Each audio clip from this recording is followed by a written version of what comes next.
Hello, Boise Brave, and welcome to KBHS TV. Today is Friday, April 24th.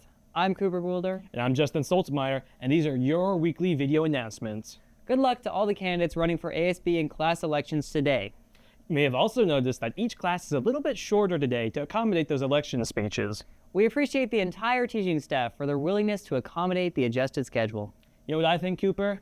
I don't think we take the time to consider how much teachers have to juggle in their jobs. Funny you should mention that, Justin.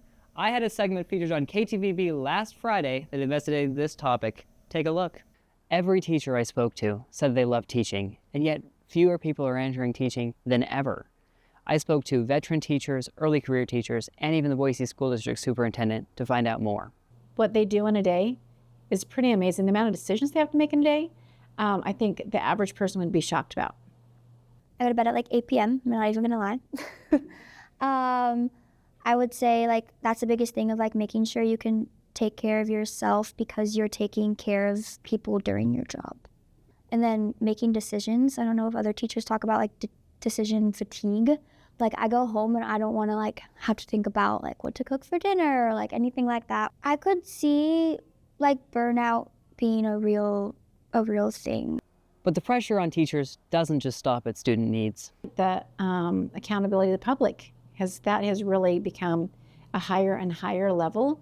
Really, when I was first a teacher, there was this sense of the public really revered and loved our teachers, and they trusted what we were doing and saying in the classroom. We didn't have to worry about that fear that somebody was going to think that we were doing something that they wouldn't agree with ideologically, because teachers don't get into it to indoctrinate. We hear that a lot of times, indoctrinate students. They get into it because they really want to make a difference in kids' lives.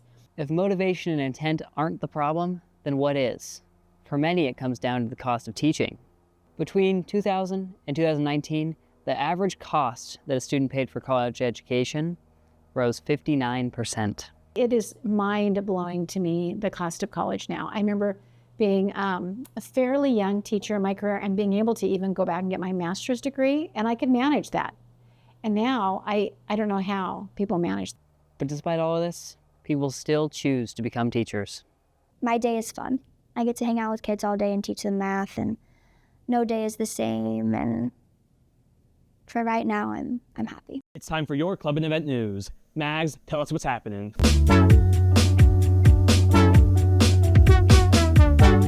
I'm Mags Tanner, and it's time for your club and activity report. Last week, we brought you a short PSA about distracted driving. Today, we want to again emphasize the potential dangers of this choice. Check it out.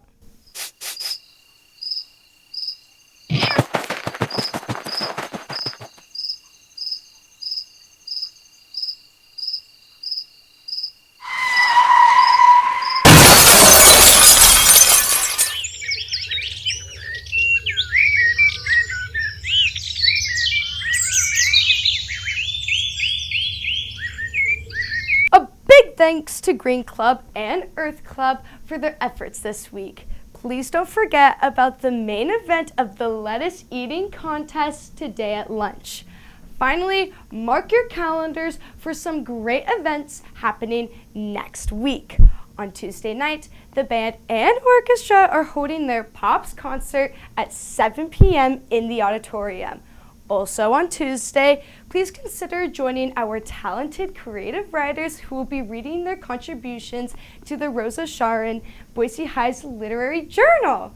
The event is being held at Rediscovered Books at 5:30 on Tuesday night.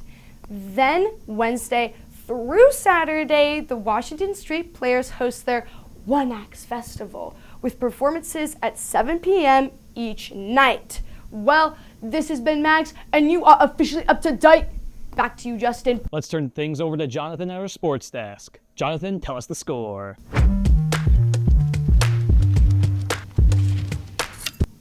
Hi, Brave fans. I'm Jonathan Soldier, and it's time to talk sports. Best of luck to the track team who competes in the Bandana Invitational today and tomorrow. Bring home those medals. More good luck to the tennis team who is participating in the Capital Classic today and tomorrow. Finally, good luck to the softball squad who hosts Mountain View at 5 p.m. today. Well, that's been your sports wrap. This has been Jonathan reporting. Back to you, Justin. And now it's time for today's words of wisdom. Though he lives in a pineapple under the sea, SpongeBob SquarePants routinely promotes optimism and happiness. In fact, he lives by the motto, "Maybe today could be the best day ever!" I think some of us could learn something from SpongeBob's approach to life. Remember, you can make a great day or not. The choice is yours. This has been Justin. And Cooper sharing what's up. Thanks for watching, Boise High.